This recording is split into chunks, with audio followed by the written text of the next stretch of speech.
Merhaba sevgili Airport YouTube kanalı izleyicileri. Çok teşekkür ederim öncelikle gösterdiğiniz ilgiye. Dün Oktay abi rahatsızdı, biraz gelemedi. Bugün hazır birazdan karşınızda olacak. Ben bir kez daha söylüyorum. Yaptığınız yorumlar için teşekkür ediyorum. Yaptığınız paylaşımlar için teşekkür ediyorum. Ayrıca daha fazla abone olmanızı istiyorum. Ve bugün Sivil Havacılık Genel Müdürlüğü'nün yaptığı icraatları tartışacağız Oktay Bey ile.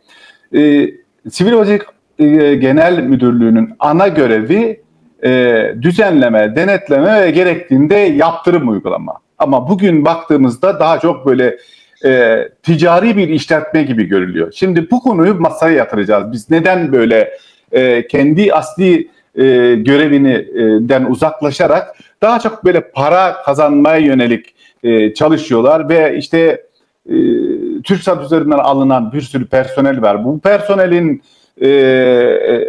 normal şartlarda SHGM'nin memurları tarafından ulaşılması gereken ticari bilgilere ulaşmalarını sağlayan izinlerin neden verildiğini konuşmamız lazım. Dolayısıyla şimdi başlıyoruz ve Oktay Bey merhaba diyorum. Nasılsınız dünden beri? Merhaba, iyiyim, sağ olun, teşekkürler. Siz nasılsınız, iyi misiniz? İyiyim. Hemen hiç beklemeden geçelim konumuza. Sivil Havacılık Genel Müdürlüğü sizin zamanınızda, Ali Bey zamanında, Topa Bey zamanında, Sermet Bey zamanında, işte Kayahan Kabadayı zamanında daha çok böyle kendisine tanımlanan görevlerin dışında işte ticari olarak, ekonomik olarak çok fazla bu gibi konularla ilgilenmezdi. Daha çok kendi alanında yani düzenleme, denetleme ve gerektiğinde yaptırım uygulamaları üzerinde çalışıyordu. Şimdi daha çok böyle ticari, nereden ne para kazanırım onun derdine bakıyorlar. Nereye ne ceza yazarım onun derdine bakıyor. Şimdi sizin zamanınızdaki sivil havacılıkla bugünün sivil havacılığını bana bir anlatın lütfen. Nerede eksik var? Biz sivil havacılığımız nereye gidiyor? Bunun uçuş emniyetine sıkıntıları var mı? Dünyada biz nasıl görülüyoruz? ICAO'nun yaptığı son puanlamada işte 30 küsür puan, 33 puan, 34 puan aşağı düşerek %49'lara düştü bizim puanımız. Sivil havacılık puanımız Avrupa veya uluslararası havacılık anlamında bunun ne gibi karşılığı var? Bunları konuşun lütfen. Şimdi Ali Bey, siz de girişinde söylediniz. Sivil Havacılık Genel Müdürlüğü'nün temel görevi, asıl görevi düzenlemek, denetlemek, gerektiğinde yaptırım uygulamaktır. Sivil Havacılık Genel Müdürlüğü bu yetkisini 2920 sayılı Türk Sivil Havacılık Kanunu ve 5431 sayılı Sivil Havacılık Genel Müdürlüğü'nün teşkilatı hakkındaki kanundan alır. Ayrıca de bu konuda uluslararası işgal sözleşmesi ve bu sözleşmenin eklerinden aldığı yetkiler var. Ben defalarca yazdım. Son zamanlarda siz de izliyorsunuz. Bir şekilde Sivil Havacılık Genel Müdürlüğü bu asli görevinden uzaklaşarak daha çok sizin de vurguladığınız gibi ticari konulara karışmaya başladı. Örneğin eğitim konusunda yılların birikimiyle sektörde oluşmuş bir sistem var. Bu sistem işliyor ağır aksak. Yani yapılması gereken şey bunun kalitesini yükseltmektir. Yani Türkiye'deki eğitimin kalitesini yükseltmek. Sivil Havacılık Genel Müdürlüğü bunları yapacağını, bu görevi yapacağını, bu eğitimi de üstüne alıyor. Alıyor da ya bu eğitimi yapacak, yaptıracak kadrosu yok ki Sivil Havacılık Genel Müdürlüğü'nün. Uçuş okullarından veya diyelim güvenlik kuruluşlarında eğitim programlarını alıyor.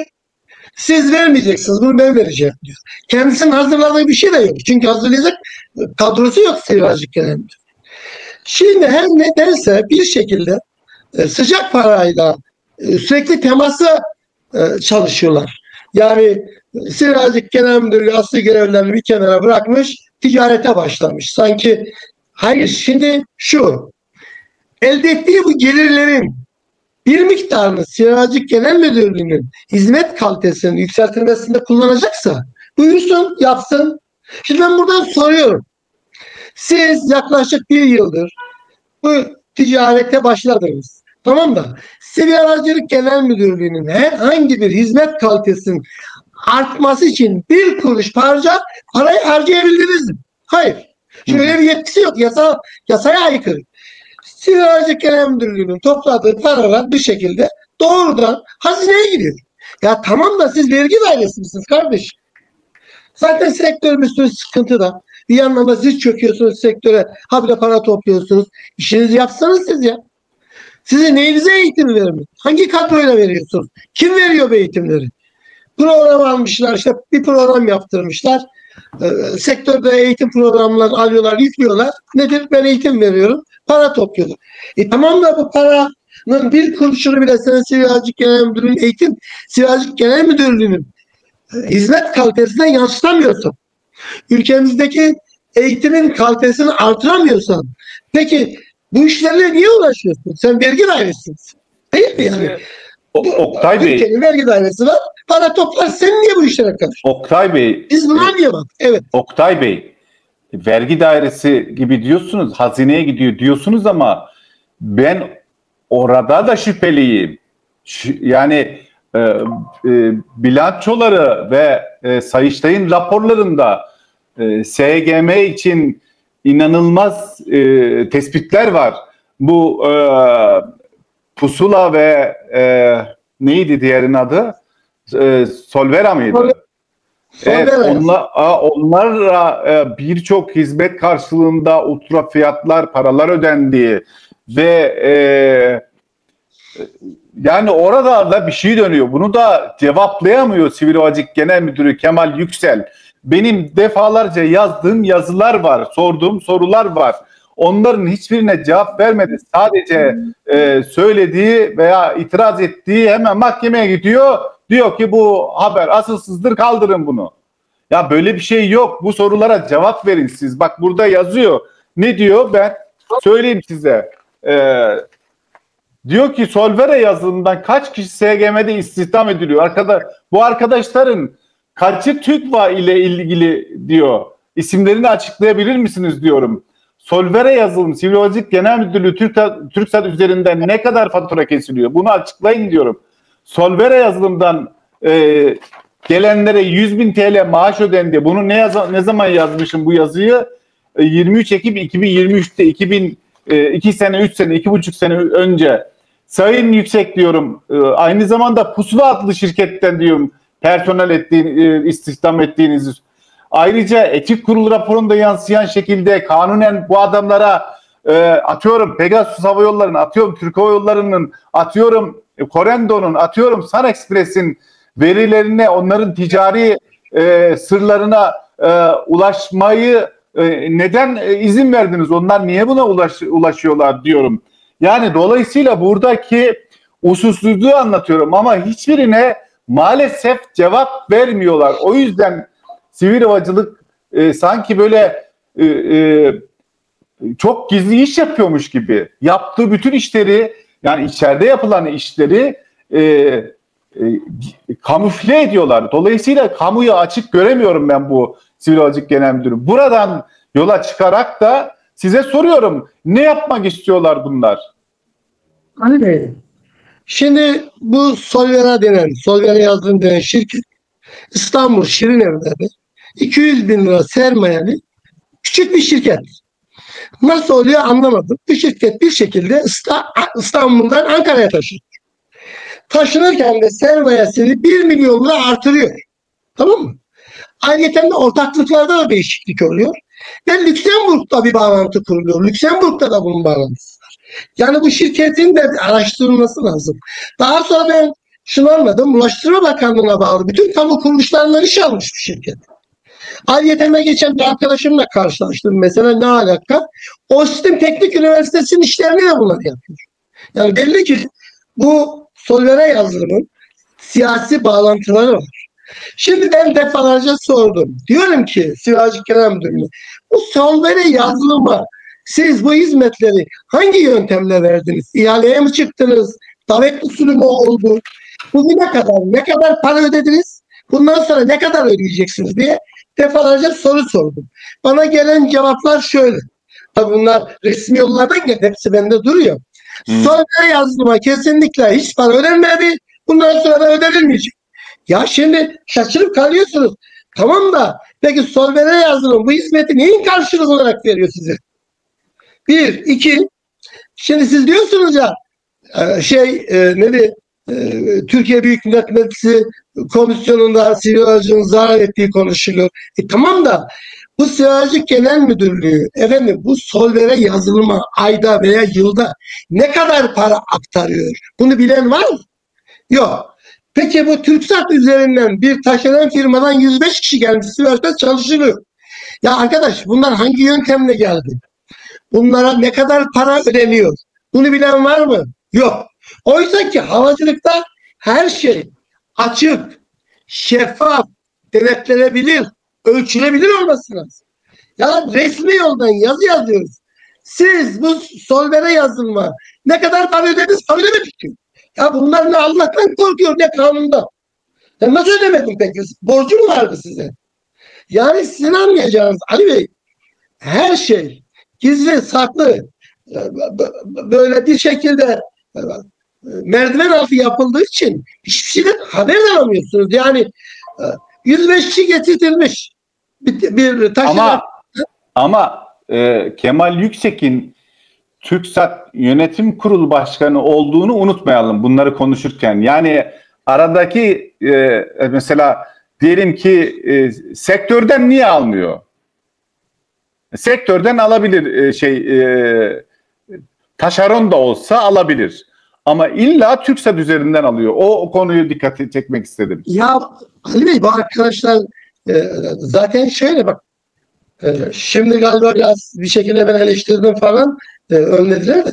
O arkadaş boş zamanlıklarında memurluk yapıyorlar. Bunlar şeylik nedir? Senin yazdığın yazıların benim yazdığım yazıların altına yazmak, yorumlar yazmak. Bunlar trollük yapıyorlar. Ya ben birkaç yazı yazdım. Bunlar bir hücum etti benim yazılarım altına. Ha bir de şimdi kötü tarafı şöyle. Konuları da bilmiyorlar. Havacılık bilgileri de yok. Ama sıfır. Evet. Buna rağmen bildikleri bilmedikleri konularda habire yorum yazıyorlar. Ya tamam da bak en önemlisi de şu. O sivil havacılıkta iyi kötü yetişmiş, uzmanlaşmış birkaç arkadaş var. Ya arkadaşların hepsini oradan uzaklaştırdılar. Bütün yetkileri bu arkadaşlara verdiler. Ben bu konuyu da yazdım ya. 11 uçuş saati olan pilotu karşısına oturtuyor sınav yapıyor. Ve 20 yıllık 20 yıllık mühendis sınav yapıyor. Ya ayıptır dedim ya. Genel müdüre yazdım ya dedim siz bir akademisyensiniz ya. Yani siz nasıl gönlünüz razı oluyor? 11 saati olan bir pilotu oturtmuş 6 aylık çocuk karşısına. Bir de diyormuş dersine hiç çalışmamışsın falan böyle bir ukala. Yani çocuk denetlemeye de evet. Denetlemeye de bunlar gidiyor sektördeki. Tabii. Denetlemeye de bunlar gidiyor. Ya bunlar yani birkaç ben yazdım falan da biraz geri çekildiler. Bir ara sivil havacılar koymuştu bunlar. Benim yazdığım altına yazıyor Oktay Bey eski sivil havacılık yok. Artık yeni sivil havacılıktayız. Ya bilmiyorsun ki yeni sivil havacılıkta ne var? Ya IQ ya bak Uluslararası Sivil Havacılık Örgütü'nün ürettiğim raporu ortada ya. Yeni sivil havacılık dediğiniz dünyada 197 ülke arasında 153. olmuş ya. Bu mudur yani? Bizim dönemimizde o kadar kısıtlı imkan, o kadar personel yetersizliği 84.50 puanımız ve ilk 30. sıradaydık. 27.'ydik biz. Efendim 50.44 puanla dünyada 153. olmuşuz. Hala yazıyor bana ki eski sivil havacılık yok. Ya kardeşim zekatına kurban olun eski sivil havacılık. Zekatına kurban olun. 2 tane bir şey söyleyin ya. Deyin ki biz 2 tane şu konuda çok başarılıyız. Bak şimdi söylüyoruz diyoruz ki ya tamam siz bu işi ticarete döktünüz olabilir. O sizin görüşünüz. Ya bana bir şey göster. Deyin ki biz bu yolla elde ettiğimiz parayı şuraya harcadık. Sivil Havacılık Genel Müdürlüğü'nün bu hizmet kalitesini yükselttik. Veya bu Solver'e KDV yani bu kurumsal dönüşüm modelini ya ne kadar para ödediniz? Ya iki tane şey göster. Deyin ki biz bu kurumsal dönüşüm modeliyle şu ek hizmetin kalitesini artırdık deyin. Bol bol demeçler. Efendim kadem eğer oturursa her şey biterse dünyadaki biz şeyleri durduracağız. Kazaları. Ya 2 gün sonra Türkiye'de çok düştü. Ya dünyadaki kazaları sen nasıl durduracaksın? Ve efendim kadem biterse bu liselere giriş sınavındaki öğrenciler perişan oldu. Biz onları kurtaracağız. Ya Siveracık Genel Müdürlüğü işlerini bırakmışlar. Gitmişler liselere giriş sınavının kalitesiyle olmuş. İş o kadar, bak altı o kadar boş ki bunları Bey. Bu kadem dediklerini pazarlıyorlar. Sanki dünya Siveracık'ı kurtaracak. Yaptıkları tek şey var. Sektörün personelini kendilerine haval yapmışlar. Siveracık Genel Müdürlüğü'ne gelen evrakları, bilgileri, belgeleri dijital ortamda muhafaza ediyorlar. Ya zaten dijital ortamda muhafaza ediliyordu bunlar. Yani siz neyi artı bir yapmışız bu kadem denen projeyle ne olmuş yani? Zaten dijital ortamda geliyordu. Dijital ortamda bunlar muhafaza ediliyordu. Şimdi geldiğimiz nokta çıkart. Mesela 2 tane hizmet gösterin. Deyin ki biz kademi bu siyasete kurduktan sonra sektörün şu işleri kolaylaştı. Hizmet kalitesi arttı. Ya 5 yıldır Siveracık Genel Müdürlüğü'nde doktor yok ya. Ya doktor yok ya. Ya bir Siveracık Otoritesi'nin doktoru olmaz mı? Kardeşim biz orada çalışırken olması gerekiyor mu? Yani olmaz olur mu? Ali Bey, pilotların, teknisyenlerin, hava trafik kontrolörlerinin, yani biz buna havacılıkta lisansiye Lotmasterların yani lisans, yani Siveracık Genel Müdürlüğü'nde lisans alan tüm personel sağlık karnelerinin onaylanması gerekiyor otorite tarafından. Ya 5 yıldır doktor yok. Dehameyle bir doktor getirmişlerdi. Doktor mu hava trafik kontrolörü belli değil. Defalarca eleştirdim. Onun da günü dolmuş çekmiş gitmiş. Ya olacak iş mi? Ya Siveracık Genel Müdürlüğü doktor olmaz mı? Ya veya şöyle ya Siveracık Genel Müdürlüğü'nde kadrolu bir doktor kurup oturtmayan yöneticinin orada ne işi var ya? Ne işi var? Sayın Bakan görmüyor mu bunları? Şimdi güzel bir noktaya değindiniz ama daha da açacağız inşallah programı. Bu yani Pusula'dan gelen ve işte Solvera'dan gelen bu bana göre TÜRGEV veya TÜGVA'dan bunlar istihdam ediliyor. Bunların kaza kırım ekibinde yer aldığına dair de iddialar var. Bu iddialar konusunda bilginiz var mı sizin? Ya sanırım kaza kırım ekibi Siveracık'tan ayrıldı. Doğrudan Sayın Bakan'a bağlı bir birim var. Orada onda şöyle yapıyorlar. Siveracık Genel Müdürlüğü orasını sürgün yeri kullanıyor.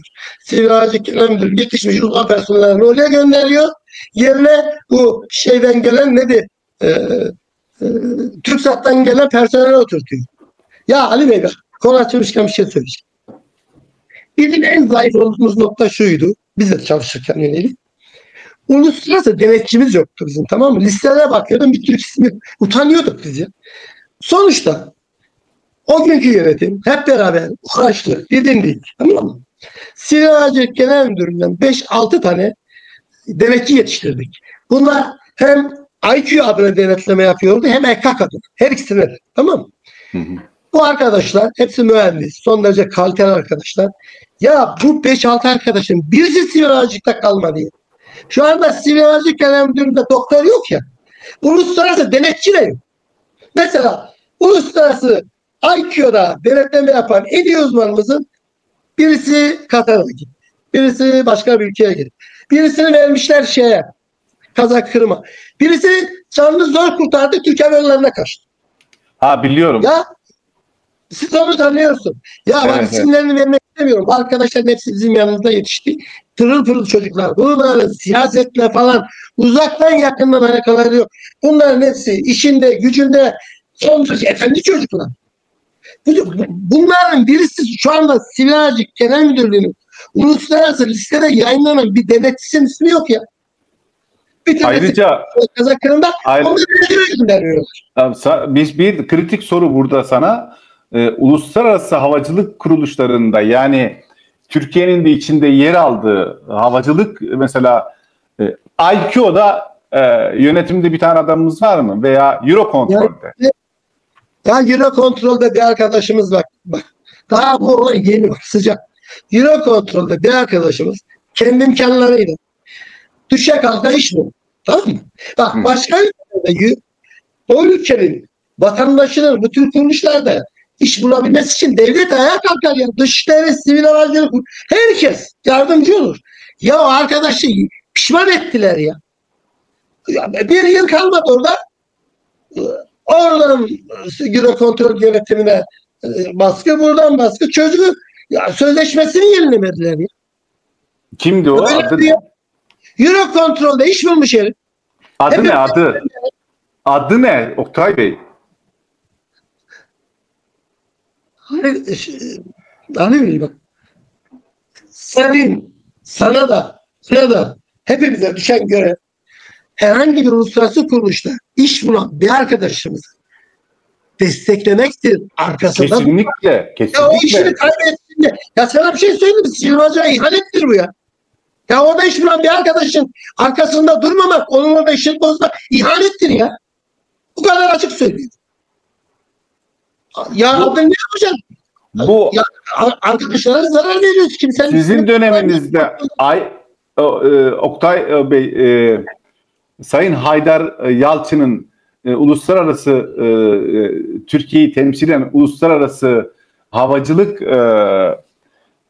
otoritesinin hangisinde görevi vardı ve o görevimiz hala tamam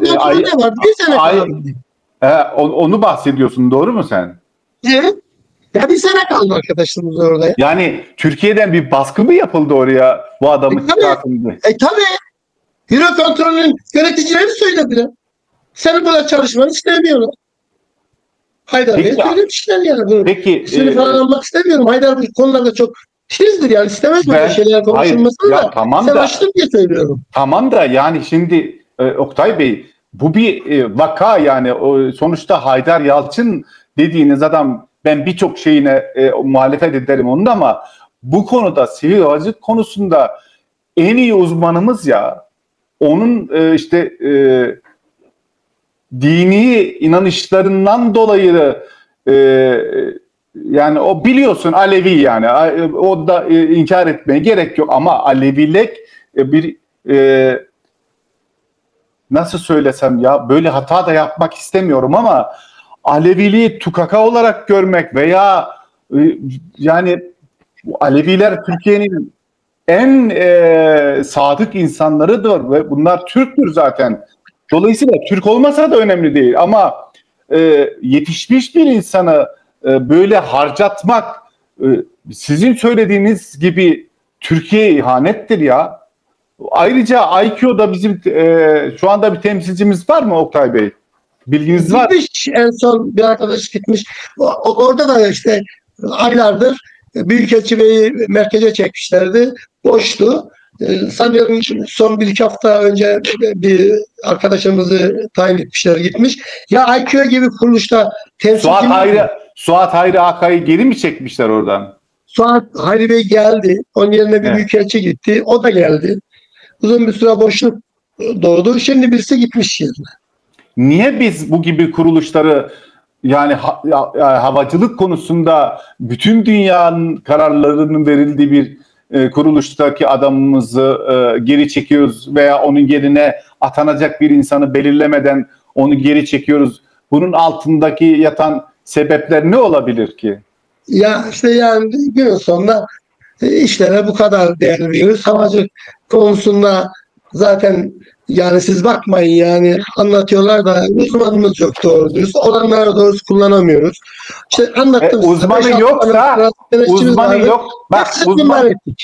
Uzmanı yoksa yetişmiş elemanı koruyacak. Onun yetişmesi için daha çok emek harcayacak, daha çok para harcayacak. Solvara gibi, Pusula gibi şirketlere para akıtacağına onlara akıtacak, yetişmiş eleman hazırlayacak, geleceğe yönelik yatırımlar yapacak. Dolayısıyla altyapıyı güçlendirecek, teknolojisini güçlendirecek, böyle ticarete yönelmeyecekler Oktay Bey. Yani yüksek... Bak zaten olay o yani. Şimdi Sivriacık Genel Müdürlüğü'nün hani diyoruz ya asli görevi düzenlemektir, Evet. denetlemektir. Bak şimdi konuşuluyor işte 2033 yılında Türkiye 1500 çuğa çıkacak. Tamam buyursun çıksın güzel hepimiz seviniriz. Ben de diyorum ki kardeşim 500 tane park yeri var. Şu anda 600 tane yabancı pilot çalışıyor. Hava trafik kontrolörleri ve teknisyenler bir yöntemini bir yolunu bulup yurt dışına gidiyor. Peki nasıl olacak ya? Bu uçakları kim uçuracak? Nereye park edeceğiz? Bunların bakımını kim yapacak? İşte Sivriacık Genel Müdürlüğü'nün oturup bunları planlamasınız. Şimdi Sivriacık Genel Müdürlüğü'nde bu işleri planlayacak uzman var mı yok mu bilmiyoruz. Niye? Çünkü bu işleri bilen arkadaşlar oradan uzaklaştırdılar. Bir tane doğru dürüst bizimle birlikte çalışan 10 yıllık hizmette olan falan filan uzman kalmadı orada ya. Ya bunları görmüyorum mesela. Sayın Bakan dünyanın en efendi adamı. En düzgün adamı. Ya bunları görmüyorum. Eskiden müsteşarlar vardı. Müsteşar mavinleri vardı. İşte ise bunları görüyordu. Ya şimdi onlar da yok. Sayın Bakan da şimdi mesela atıyorum ya görmüyorum ya. Ya ben bak şimdi diyorsun Ali Bey bak. Binali Bey hemen hemen her cumadan çıkışında bizim yanımıza geliyordu ya. Bak bu hafta gelmesi önümüzdeki hafta mutlaka geliyor. Havacılığa o kadar değer ve önem veriyor. Soruyordu ya bize tek tek. Arkadaşlar nedir durumumuz? Eksiğimiz nedir? Noksanımız nedir? Basında gördüklerini, medyada gördüklerini bize soruyordu. Ondan sonra gidiyordu makamına ya. Bak, her cuma çıkışında sor gel arkadaş. Mutlaka ve mutlaka sivil havacılığa bizim yanımız. Çünkü mescit bizim alt kattaydı. Bize uğruyordu. Bizimle sohbet ediyordu. Dinliyordu. Derdiniz nedir? İhtiyacınız sonra gidiyordu bak. Ya şimdi basında çıkıyor, medyada çıkıyor, IQ denetiminden 153. sıraya düşmüşüz. Ya bak Sayın Bakan'a yanlış yönlendiriliyor Ali Bey. Sayın Bakan'a da yanlış bilgi veriliyor. Yanlış yönlendiriliyorlar. Bak şimdi ya çok enteresan size bir şey söyleyeceğim. Bunu söylemek istemezdim ama bak mecbur kaldım. Ya IQ denetiminden hava trafik kontrolörlük hizmetlerinin 19 almışız 19. Dünyadaki en düşük puan. Hatta ben şaka yaptım ya dedim bize söyleseydi bizim odacımız vardı. Yücel onu gönderseydik otursaydı. Yücel bir şey 25 aldı. Ne oldu biliyor musunuz bak Sayın Bakan'ın nasıl yanlış yönde o denetimde o dairenin başkanlığı ve bu işe bakan iki arkadaş genel müdür muavini yaptılar. Ya siz ne başarılısınız demiş. IQ denetimden 19 almışız. Bu puan alanları genel müdür muavini yapıyorum. Devlet hava meydanlarında doğru mu? Yok ya sivil havacılıkta çalışıyorum. Bir sonra bir gelmişti. Ya ikisine genel müdür muavini yaptı. Niye? Hava trafik hizmetlerinden 19 almışız diye. Mevcut genel müdür ya doktor 5 yıldır ya. Ya Euro kontrol tazminatları var. Yani iyi kötü bir yerlerden çözüm bulunur. Ya bizim dönemimizde Sivil Havacılık Genel Müdürlüğü'nün hiçbir zaman 2 doktorun altına düşmedi ya. Biz sürekli orada istihdam edebildik şimdi, yani. Oktay Bey şöyle bir sıkıntı var. Ya bakanın havacılıktan anlaması gerekmiyor. Ama yardımcılarından birisi en az birisinin ya bu Ulaştırma Bakanlığı neyden oluşuyor? İşte kara, deniz, hava, ondan sonra haberleşme, ondan sonra posta, TürkSat bilmem ne, uydu. Ya arkadaş bu adamlardan birisi, senin yardımcılarından birisi, en az birisi havacılık temelli olması lazım. Tabii. Var mı öyle birisi? Nerede yok ya. Ya biz biz çalışırken havacılık bakan müsteşar mavinleri genelde havacılık kökenliydi. Ahmet Kıraatlıoğlu yıllarca DHM'ye genel müdürlük yaptı. Evet. Bir daha yine aynı şekilde hep yani havacılık Çin'den gelen arkadaşlar bakardı. Havacılık anlardı. Bak bir örnek vereceğim sana şimdi. Bürokratların, bakanların nasıl yanılttığına dair. Şimdi zamanın Ulaştırma Bakanı Binali Yıldırım'dı. Doğru mu? 2006 yılıydı yanılmıyorsam. Bu Pegasus Hava Yolları İzeyir'i satın aldığı dönemde biz Sabiha Gökçen'den işte Bakan Bey'in de olduğu bir kafileyle İzmir'e gidiyoruz. O zaman benim yanımda çalışan Sefa İnan Dedi ki ben bakanla bir röportaj yapayım. Dedim buyur yap. Eskiden ses kayıt cihazları vardı böyle şu kadar uzunluğunda. Onu gitti bakana uzattı. İşte Airport Haber'denim ben diye. Pardon sana bir soru sorabilir miyim dedi. Bakan da ben de fotoğraf çekeceğim o röportajı yaparken. Uzatmayayım. Bakan dedi ki sen hangi kuruluştansın? O da Airport Haber'den dedi. Dedi ki ben Airport Haber'e demeç vermiyorum. Bak. Şimdi ben tabii Airport Haber'in sahibi olarak nasıl vermezsin? Yani sonuç olarak biz bir kamu hizmet yapıyoruz ve havacılık alanındayız sadece. Doğru mu? Ali Sabancı oturuyor bakanın yanında. Ben de yanında fotoğraf çekmeye çalışıyorum. Ali Sabancı'ya kalk oradan dedim. Hemen kalktı Ali Bey de Allah razı olsun. Ben de pat diye oturdum bakanın yanına. Sonra dedim ki sorun nedir Sayın Bakan? Şimdi sen dedi benim basın müşavirimle konuşacaktın.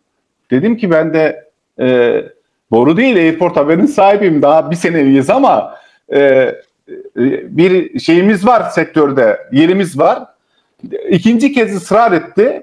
Basın müşavirimle konuş. Hayır dedim. Bu sorunun cevabını almadan ben yanınızdan kalkmıyorum. Ben Airport Haber'in sahibiyim. Dolayısıyla muhatabınız benim. Çünkü siz röportaj vermeyen sizsiniz. Bunun gerekçesini bana açıklayacaksınız. Efendim siz işte bazı şirketlere torpil yaptığımı ima etmişsiniz. Hangi haberde bu? İşte Bestair'le Tailwind'in haberiyle ilgili işte Bestair'le Tailwind Hava Yolları'nın dosyası tamamlandı. İmza için İstanbul'a getiriliyor dosya. İstanbul'da Sayın Bakan o zaman. Burada torpil var demek istemişim. Ya dedim ki Sayın Bakan sizin bürokratlarınız size o kadar yanıltıyor ki. Ben eskiden devletin işlerinin sadece Ankara'da çözüldüğünü, Ankara'da imzalar atılabildiğini, şimdi oysa ki Trabzon'da da, Hakkari'de de, Kars'ta da, işte Edirne'de de devletin işlerinin hızlı yürüdüğünü anlatmaya çalıştım. Bu yüzden Ufuk Şen de bana o zaman Tarhan Tower'ın galiba genel müdürüydü. O söylemişti. Bunu ima etmeye çalıştım. Ya dedi ki benim bürokratlar bana böyle söylemedi. Ali Kıdık işte bakan torpil yapıyor. Dedim ki siz bürokratlarınızı tekrar bir gözden geçirin dedim. O arada Ali Arıduru genel müdür yardımcısı mıydı neydi bilmiyorum. Sivil Havacılık'tan sorumlu danışman mıydı neydi? Çağırdı onu dedi ki bundan sonra Ali Kıdık'la beraber çalışacaksın. Bak adam bana ne güzel izah etti dedi. Siz bana böyle bilgi vermiyorsunuz dedi. Dolayısıyla sizin söylediğiniz benim de izah etmeye çalıştığım durum budur. Yani Sivil Havacılık Genel Müdürlüğü'nü veya havacılığı bilen insanlardan hiçbiri Bakan Bey'in yanında değil, olanların da doğru bilgi verdiğini düşünmüyorum. Buradan devamla sözü size bırakıyorum. Şimdi Ali Bey bak dün bir kahve izledim. Bir arkadaşımız anlatıyor. Diyor ki Cemil Acar'ın diyor 2019'dan sonra yani 2019'dan 2025'e kadar bir hesabında 250 küsur hareketlik olmuş diyor. Yani yaklaşık 40 milyon lira hareketlik olmuş diyor. Tek bir hesabında 2019'dan başlayarak 2025'e kadar. Peki bu hareketlik niye oldu ya? Karısına gitmiş, karısından tekrar ona gelmiş, ondan sonra ya oradan başka... girmiş, çıkmış, şöyle olmuş, böyle olmuş. Ya şimdi hepimiz söylüyoruz. Çekinmeden, korkmadan, yani devletimize yardımcı olmaya çalışıyoruz. Diyoruz ki arkadaş, o arkadaş sivil havacılıktaki işleri takip etti çoğunlukla. Bunu herkes biliyor, herkes konuşuyor. Peki bunu hiç kimse görmedi mi ya? Görmüyor mu ya? Sayın Bakan mesela bu Konya'da eğilmesi gerekmiyor mu ya? Veya o da bakan yardımcısı. Bak. Bu arkadaşımız kirasında hangi işleri takip etti? Kimden aldı parayı? Önünü kim açtı bunu? Ya bunların konuşulması gerekmiyor mu Ali Bey? Bak şimdi... Duymadım, görmedim, bilmiyorum. 3 maymunu oynuyorlar da. Şey ya. Bizim de bildiğimiz bir sürü şeyler var. Arkadaşımızın ruhsatını durup dururken iptal ettiler, askıya aldılar, çocuğu mahvettiler, süründürdüler. Sonra gitti mahkemeden falan geri getirdi. Peki bu arada ne oldu ya? Ne oldu mesela? Niye alındı? Bunların bir araştırılması, soruşturulması gerekmiyor mu ya? Ya sivil havacılık bu işin Ya içinde tek başına zaten. benim yaşadığım olayları mesela, ya kardeşim sen benim eğitimimi niye bir yıl tutuyorsun? Ya sen benim neyimi beğenmedin ya? Benim sorumlu müdürlüğümü 18 ay tutuyorsun. Neyimi beğenmedin? Ya şimdi bak, geçen gün söyledim de yarım kaldı Ali Bey. Şimdi bak hizmetler nasıl yürüyor baş. 8 kişilik komisyonu toplamışlar. Benim formlarımı iptal etmişler. Ne oldu? Uçağın sahibi uçağı kullan.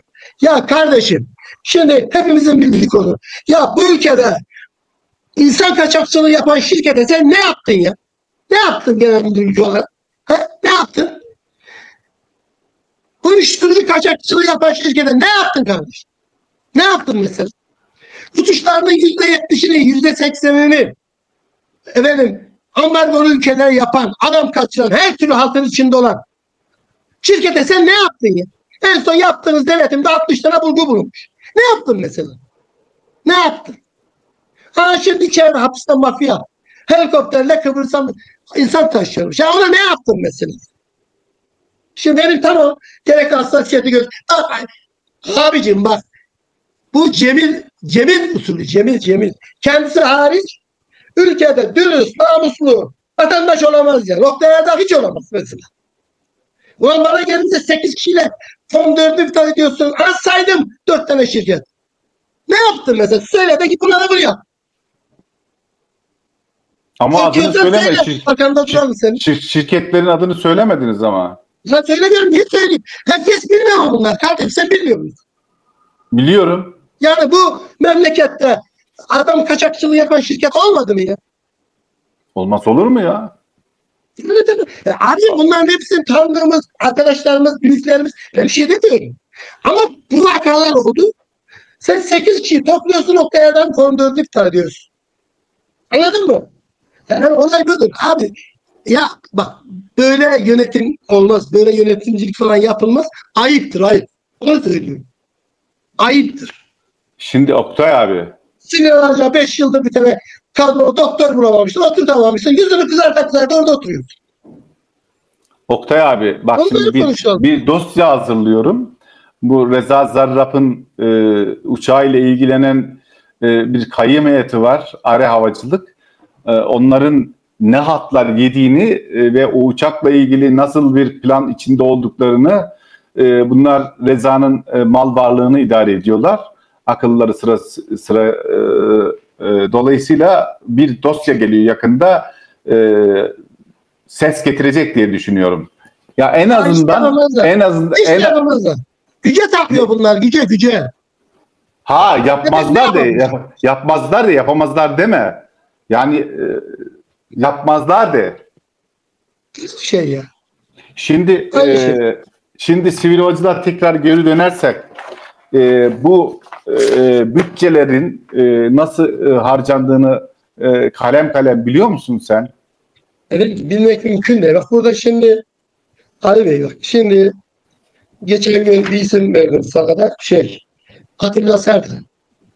Bu bu rüşvet çetesinin sözcülüğünü yapıyordu. Önlerini açıyordu. Sonra getirildi. Şimdi CHP'nin şeyleri var. Gölge bakanları var. Ulaştırma Bakanlığı'nın da bir tane var. Ulaş Karasu ne? Arkadaş ben ne bahtsız adamım ya. İlk önergeyi bu da benim için verdi. Ulaş Karasu var ya. Evet. Önergeyi benim hakkımda verdi. Oktay'da 10 milyon lira şirket kurdu. Yasaklıydı o. Tabi bununla hemen kafalamış rüşvet çetesi. Ya kardeşim bak. Ya bari hiçbir şey yapmıyorsanız bizim yazdığımız yazıları falan okuyun. Ya bunları onlar takip edecek. Abiciğim senin benim işim değil ki ya. Milletvekili, gölge bakan bu takip edecek. Mesela atıyorum bu soracak. Diyecek ki kardeşim sen bu Soyner'e bugüne kadar ne kadar para ödedin? Sen bu 105 kişiyi hangi imkan şeyle buraya getirdin? Bunlara ne kadar para ödedin? Ya bunu işte bu gölge bakan takip edecek. Sen gölge bakan ne iş yapar? Ben anlamadım. İlk icraat Oktay Erdağ adına bir sorarız. Oktay abi. Oktay Bey. Yanaşarsın gözünüze gitsin o milyon. Oktay Bey bak şimdi. Kurşumuz yok. Oktay Bey bak ben şimdi 29 Nisan 2024'te bir yazı yazmışım. Korkunç harcamalar milletin çarçur edilen milyonları diye. Burada sadece bir kalemi söyleyeceğim. SHGM'de Çağrı merkezi var mıydı sizin zamanınızda? Yok. Bu beyefendi çağrı merkezi diye bir kalem uydurmuş. Sanki bankanın çağrı merkezleri vardır ya, böyle bankanın vardır, evet, işte evet, havayolu evet, şirketlerinin evet. vardır, Türk Telekom bağlı şirketlerin vardır, işte TürkSat'ın vardır, pardon, Vodafone'un vardır, Turkcell'in vardır yani. Şimdi bir kalemde sadece şöyle yazıyor: çağrı merkezi hizmeti. Ödenen rakam ne biliyor musun? 17.119.000 lira. Hangi hizmeti sunmuş ya? Çağrı hizmeti. Hangi konuda bilgi etmiş? Kimin derdine çağrılmış? Yani mesela bunu abim işte bunu bu Gölge Bakanı araştıracak. Sen yazmıştın, sağ ol, ben bilmiyordum. İlk defa duyuyorum. Yani Sivil Havacılık Genel Müdürlüğü'nün bir çağrı merkezi olduğunu senden duyuyorum. Var, tamam, olsun. Ya tamam da kimin derdine çağırıyormuş? Kim oraya telefon etmiş? Ya zaten yolcu mağduriyeti konusu falansa ben kaç kez yazdım onu. Türkiye'de adam atıyorum bir ay önceden, Ali Bey, bir ay önceden biletini alıyor. 4-5 saat önceden kalkıyor, havalarına gidiyor. Geliyor, yazıyor oraya. Uçak yarım saat rotar. Olabilir. Uçak oldu 1 saat rotar. Uçak oldu 3 saat rotar. Uçak iptal etti. Ya kardeşim, adam niye uçağı kullanıyor ya? Niye havayolu kullanıyor? Zaman ve hız faktöründen yararlanmak için. Sonra yolcu kalıyor ortada. Bir ay okulu demiyor ki.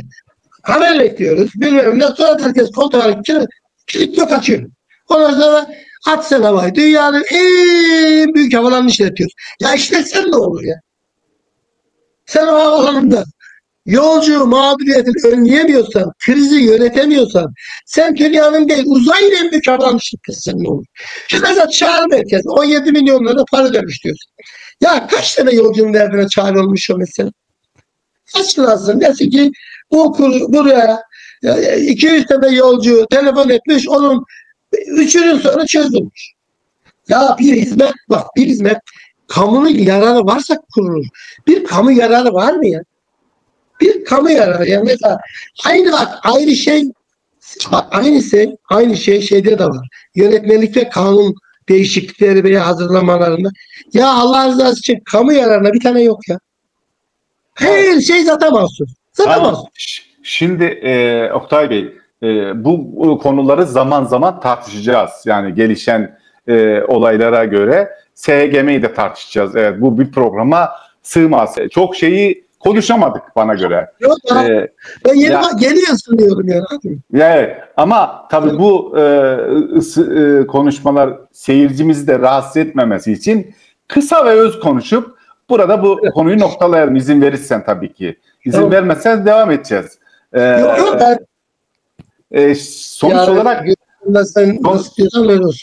Sonuç olarak en azından gösterdik ne yapmak istediğimizi. En azından sivil havacılıktaki eksiklikleri konuştuk. Fazlalıkları konuştuk. Bunların olmaması gerekir dedik. Yani yetkisiz insanlara özel şirketlerin ticari sırlarını açmayın diye konuştuk. Yani konuşulabilecek şeylerin %10'unu konuştuk şu ana kadar. Bana göre. Şimdi biz burada bu yayını noktalayalım. Sen de seyircilerimize bir çağrı yap. Airport Haber YouTube kanalını takip etsinler ve yorum yapsınlar. Ondan sonra ben de kapanışı yapayım bu sefer. Arkadaşlar mutlaka bu kanalı takip edin. Yorum yazın. Ya korkmayın. Biz konuşuyoruz. Siz dinlemeye korkuyorsunuz. Ya çok korkmayın. Doğru. Bak biz konuşuyoruz. Her şeyi göz alıp. Siz niye korkuyorsunuz? Dinleyin, yorumunuzu yapın. Bildiklerinizi bize yazın. Bak mutlaka yazın. Ya Ali Bey, ya bana duyduklarınızı, bildiklerinizi, bak bana bir sürü mail geldi. Bir sürü WhatsApp'tan yazılar geldi. İlk programla ilgili. Yani onları okudum. Biz bayağı hiç şey konuşmuyoruz. Daha askerliğimizi anlatıyoruz. Neler var neler. Neler var. Evet. Şimdi askerliğin bize destek verin. Okuyun. Yorum yazın. Bu kanala abone olun. Hep beraber sorunları ortaya koyalım. Neden korkuyorsun diye. Evet, seni bıraktığın yerden ben devam edeyim şimdi. Sevgili izleyiciler, Oktay Bey çok güzel bir şey söyledi. Biz askerliğin anılarını anlatıyoruz. Biz askerliğin acemi birliğindeyiz şu anda. O yüzden bizi bir kez daha uyarıyorum sizi ya telkinde bulunuyorum diyorum, uyarıyorum demiyorum. Bize yazın, yazmaktan korkmayın. Bizi yorumlayın, yorumlamaktan korkmayın. Bizi abone olarak destekleyin. Bundan da korkmayın. Dolayısıyla abone olun bize yani. Evet, bu haftalık bu kadar. Yani bu haftalık derken bugünlük bu kadar. Alıştık tabii eskiden haftada bir televizyonda program yaparken bu haftalık bu kadar demeye. Veya haftada bir yazı yazarken haftaya görüşmek üzere demeye. Dolayısıyla bugünlük bu kadar. Bir kez daha söylüyorum. Bize abone olun. Ve beğenmeyi de unutmayın. Hepinize emniyetli uçuşlar diliyorum.